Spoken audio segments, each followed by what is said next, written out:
নমস্কার। ক্যালকাটা ডায়ালগস থেকে মনোজ দাসের প্রীতি ও শুভেচ্ছা নিন। আজ 4 জুলাই 2026, পৃথিবীর ইতিহাসে একটা বিশেষ দিন। বিশেষ দিনটা একটা দেশের জন্মদিন। আজ থেকে 250 বছর আগে জন্ম হয়েছিল দেশটির।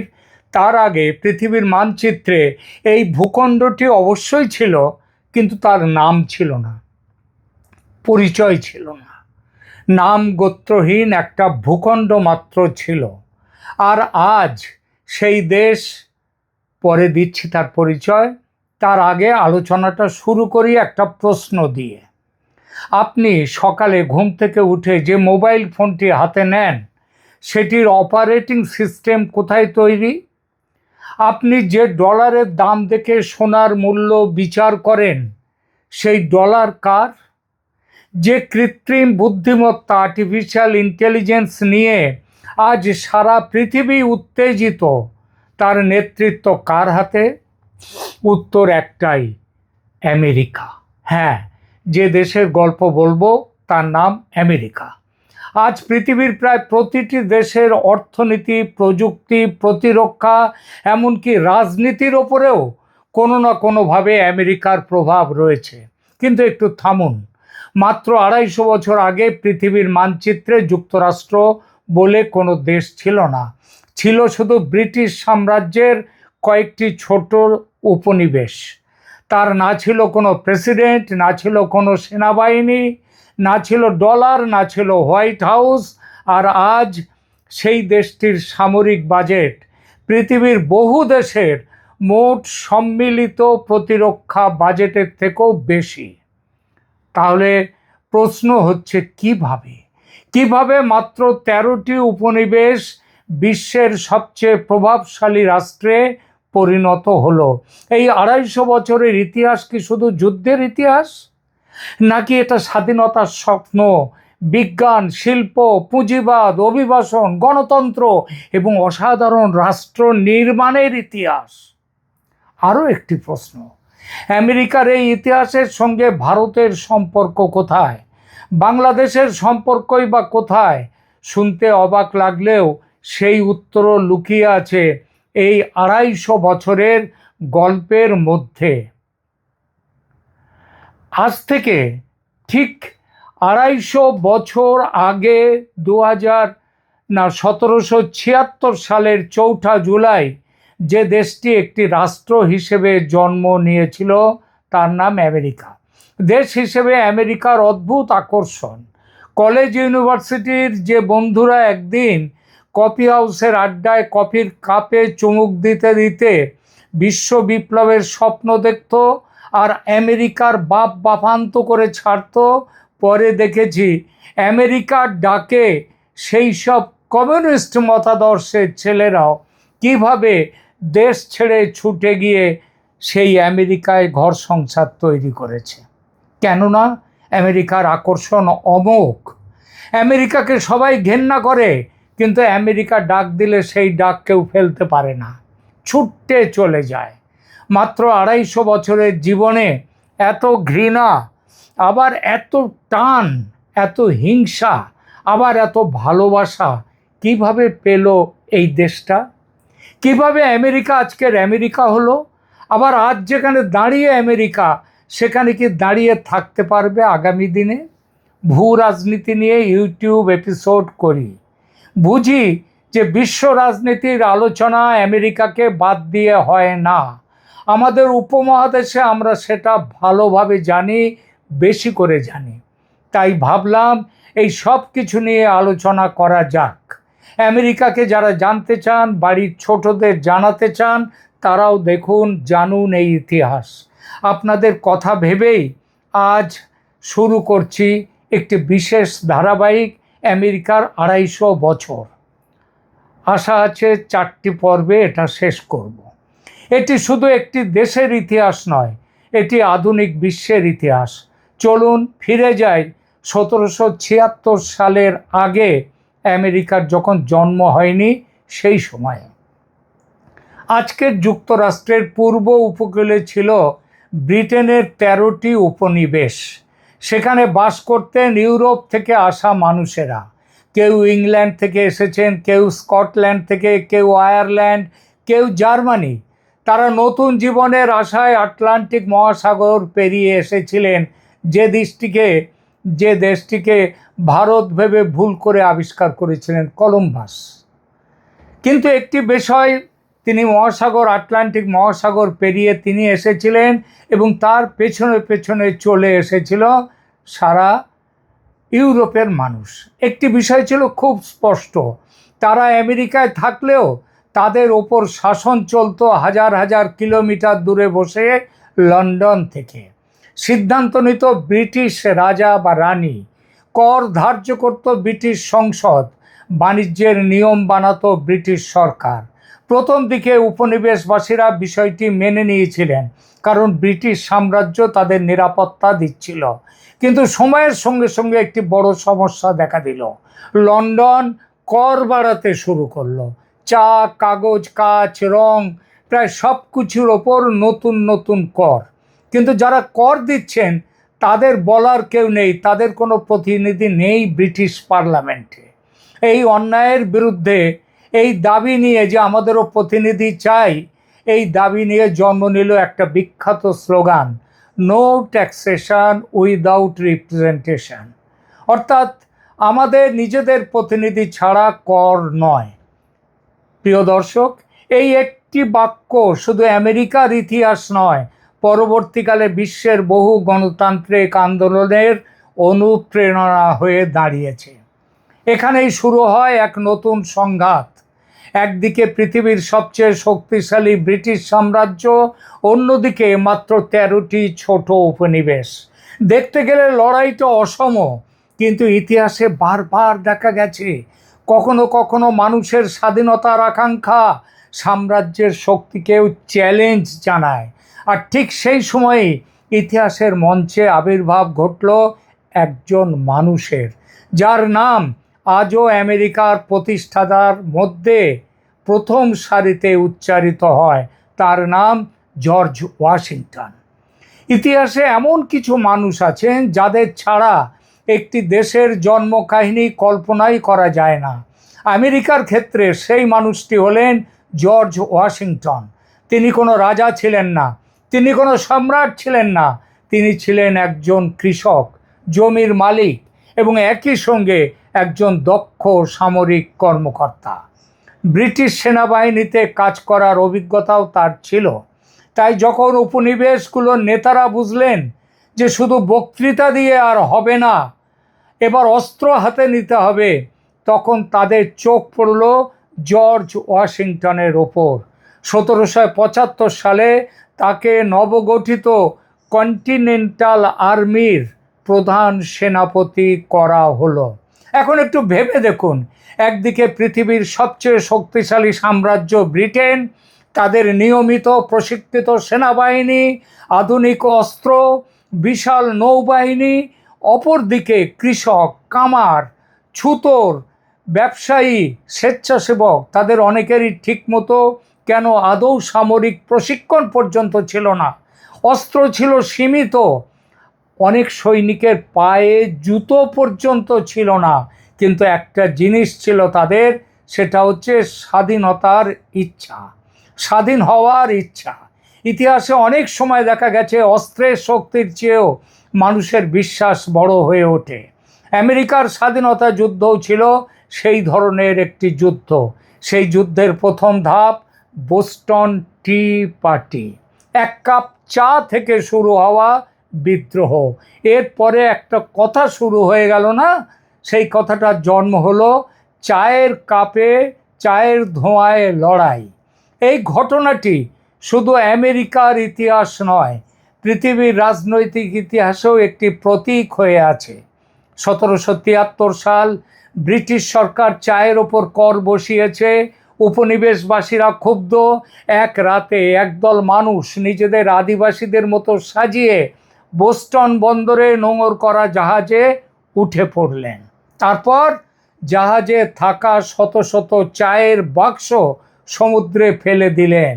এই ঘটনায় ইতিহাসে পরিচিত বোস্টন টি পার্টি নামে। শুনতে ছোট্ট ঘটনা, কিন্তু এর অভিঘাত ছিল বিশাল। ব্রিটিশ সরকার প্রচণ্ড রেগে গেল, কঠোর শাস্তি দিল, আর সেই কঠোরতায় আগুনে ঘি ঢালার মতো কাজ করলো। একটি কর বিরোধী আন্দোলন ধীরে ধীরে স্বাধীনতা যুদ্ধে পরিণত হলো। এরপর এলো সেই দিন, 4 জুলাই 1776। এই তারিখটি শুধু আমেরিকার ইতিহাসে নয়, বিশ্বের রাজনৈতিক ইতিহাসেও এক মাইল ফলক। সেদিন গৃহীত হলো ডিক্লারেশন অফ ইন্ডিপেন্ডেন্স, স্বাধীনতার ঘোষণাপত্র। এই ঘোষণাপত্রের প্রধান রচয়িতা ছিলেন টমাস জেফারসন। সেখানে একটি বাক্য লেখা হয়েছিল যা আজও বিশ্বজুড়ে প্রসিদ্ধ হয়েছে, উদ্ধৃত হয়ে থাকে। সেটা হলো কি, সব মানুষ সমান হয়ে জন্মগ্রহণ করে।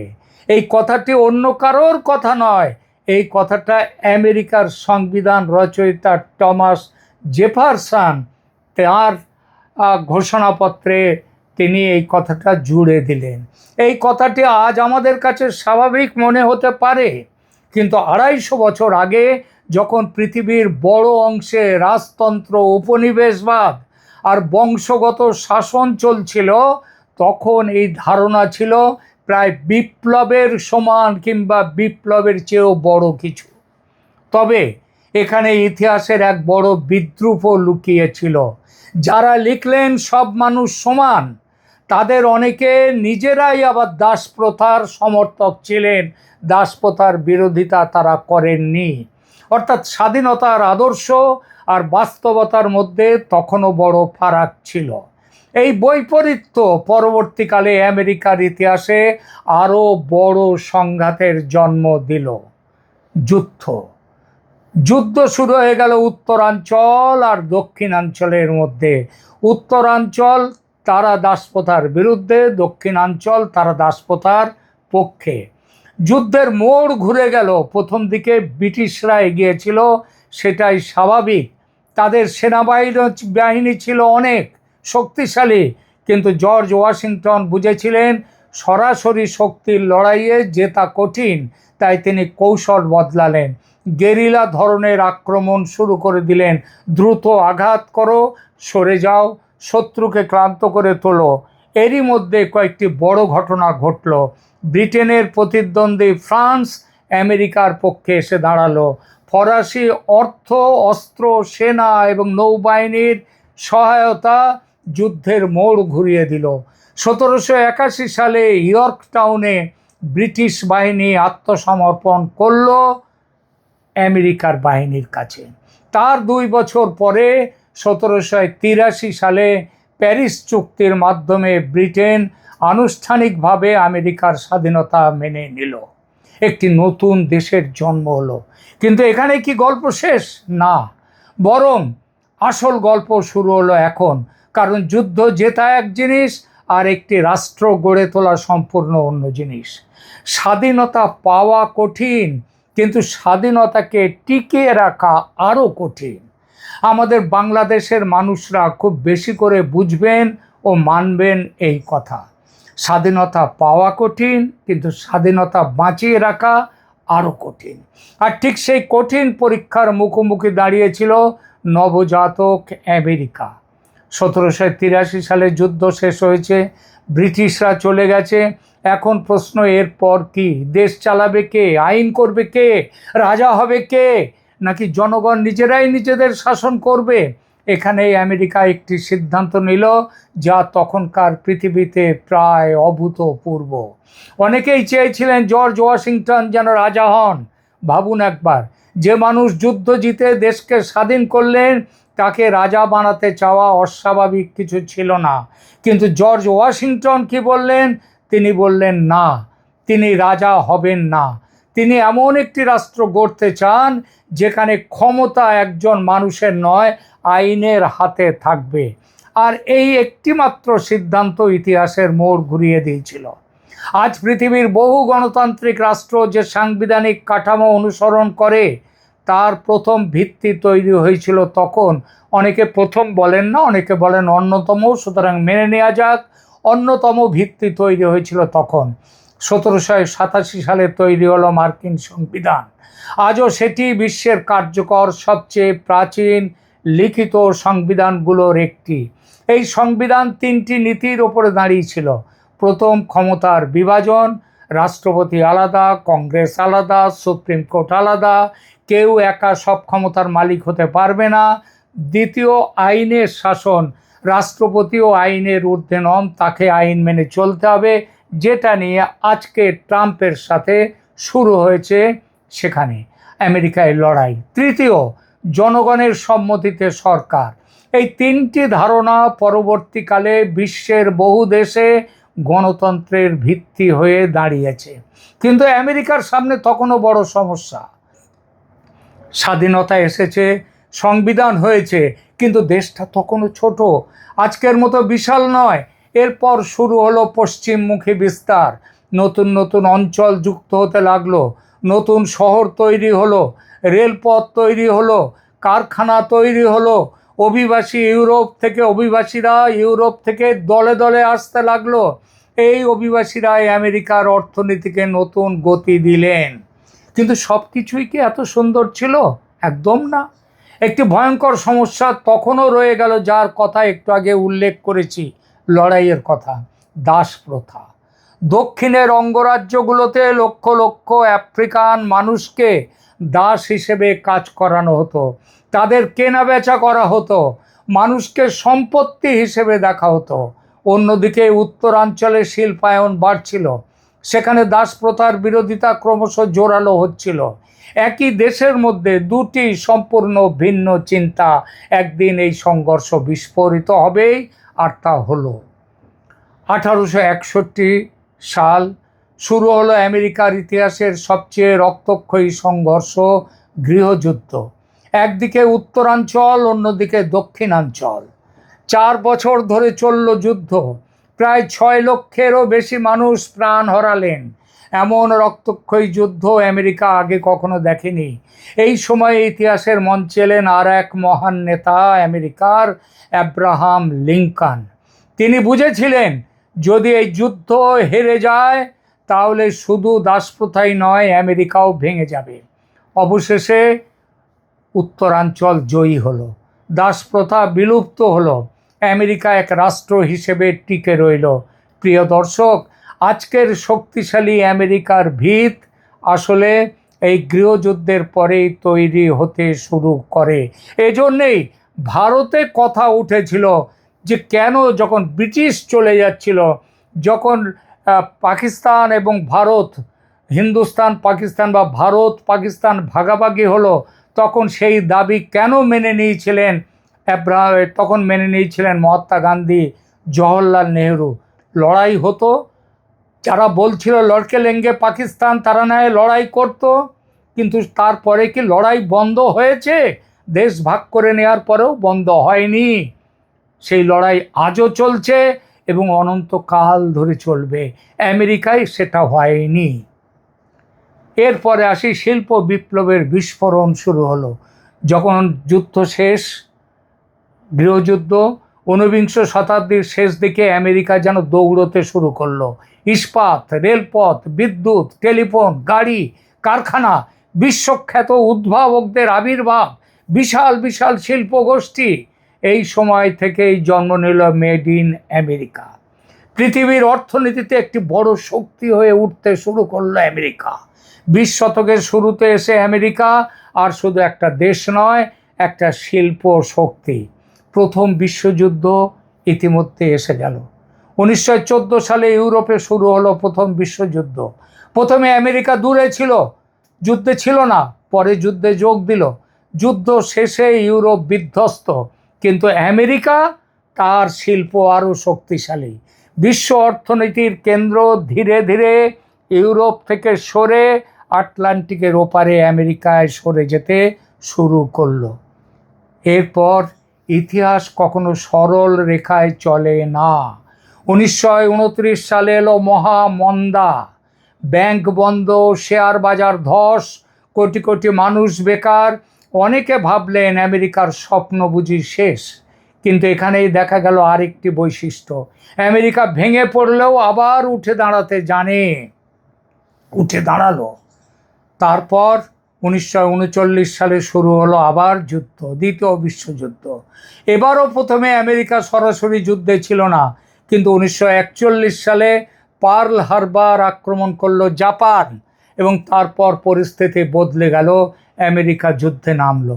এরপর যা ঘটলো তা ইতিহাস। অসাধারণ শিল্প ক্ষমতা, বিপুল অস্ত্র উৎপাদন, বিজ্ঞানে অগ্রগতি, প্রযুক্তিতে অগ্রগতি, অর্থনীতিতে অগ্রগতি, সব মিলিয়ে যুদ্ধ শেষে পৃথিবীর সবচেয়ে শক্তিশালী অর্থনীতি হয়ে উঠল যুক্তরাষ্ট্র। 1945 সালে যুদ্ধ শেষ হলো। ব্রিটিশ সাম্রাজ্য দুর্বল, ফ্রান্স দুর্বল, জার্মানি ধ্বংসস্তূপ, জাপান বিধ্বস্ত। শুধু দুটি শক্তি দাঁড়িয়ে রইল, একদিকে আমেরিকা, অন্যদিকে সোভিয়েত ইউনিয়ন। আর এখান থেকেই শুরু হলো পৃথিবীর আর এক নতুন অধ্যায়।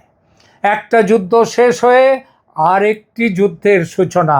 এই যুদ্ধে গোলার শব্দ বেশি নেই, গোলার শব্দ কম, কিন্তু ভয় অনেক বেশি। এই যুদ্ধের নাম শীত যুদ্ধ, কোল্ড ওয়ার। আজ আমরা দেখলাম কিভাবে মাত্র 13টি ছোট উপনিবেশ 250 বছরে পৃথিবীর সবচেয়ে শক্তিশালী, প্রভাবশালী রাষ্ট্রে পরিণত হলো। কিন্তু এখন প্রশ্ন আরও বড়। এই নতুন সুপার পাওয়ার যখন পৃথিবীর নেতৃত্ব নিতে শুরু করলো, তখন সদ্য স্বাধীন ভারত কোথায় দাঁড়িয়েছিল? পাকিস্তান কোন পথ বেছে নিল? আর 1971 সালে বাংলাদেশে মুক্তিযুদ্ধের সময় আমেরিকার ভূমিকা কেন আজও বিতর্কের বিষয়? সেই ইতিহাস আমরা জানব আগামী পর্বে। কারণ আমেরিকার ইতিহাস কখনো শুধু আমেরিকার ইতিহাস নয়, তার প্রভাব পৌঁছয় দিল্লিতে, তার প্রভাব পৌঁছেছে ঢাকায়, এমনকি আজও পৌঁছাচ্ছে আমাদের দৈনন্দিন জীবনে। আজকের মতো বিদায় নিচ্ছি। ভালো থাকবেন, সুস্থ থাকবেন। আবার দেখা হবে আমেরিকার 250 বছর ধারাবাহিকের দ্বিতীয় পর্বে আগামী কাল। ধন্যবাদ।